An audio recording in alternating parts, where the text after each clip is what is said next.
Hallelujah náà. Ó yẹ ká hallelujah o everybody.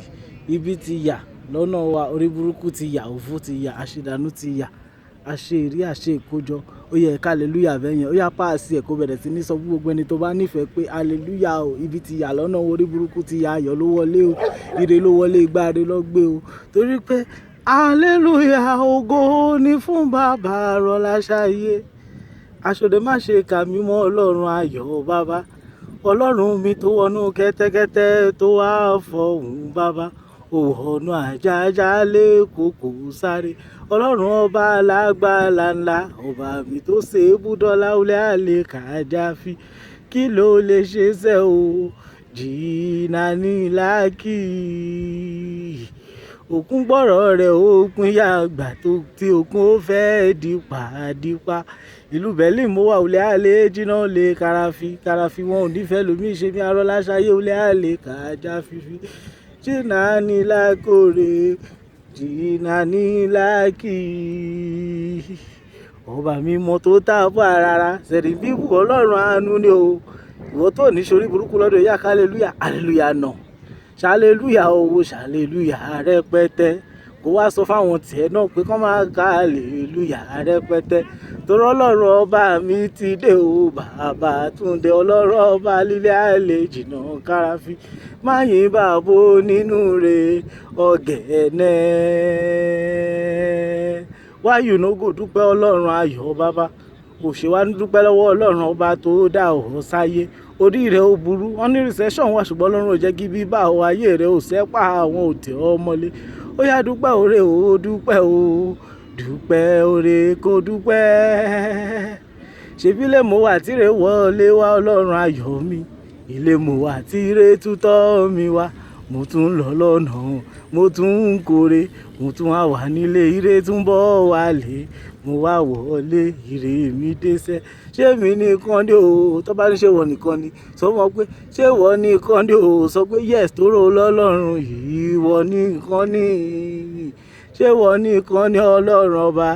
Ìwọ nìkan ni o. Sọ pé òun nìkan ni Ọlọ́run ọba, òun nìkan ni. Ló ṣe ń jẹ́ kó jẹ́ ìwọ nìkan ni. Òun nìkan ni. Hallelujah náà. Hallelujah náà ẹ ká hallelujah rẹpẹtẹ.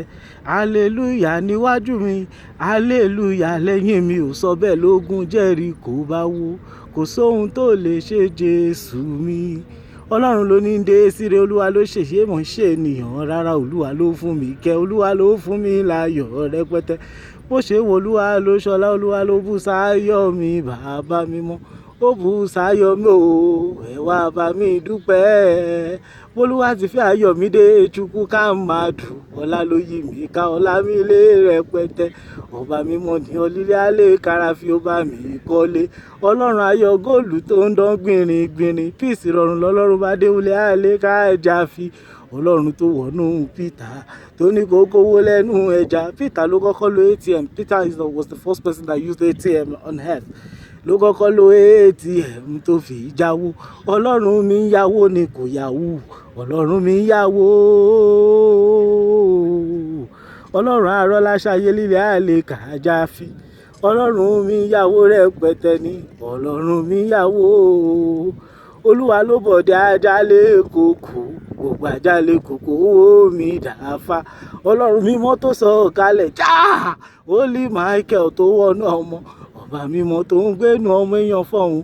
Lílé alẹ́ jìnnà lè já lè fìfì. Olè alẹ́ jìnnà lè já karafi. Olúwa ló ṣẹ́gun olè alẹ́ kàjáfì. Ẹja àdúpẹ́ owó mi dàáfà. Gbogbo ẹni tọ́lọ́run bá ṣe lóore owó mi dàáfà.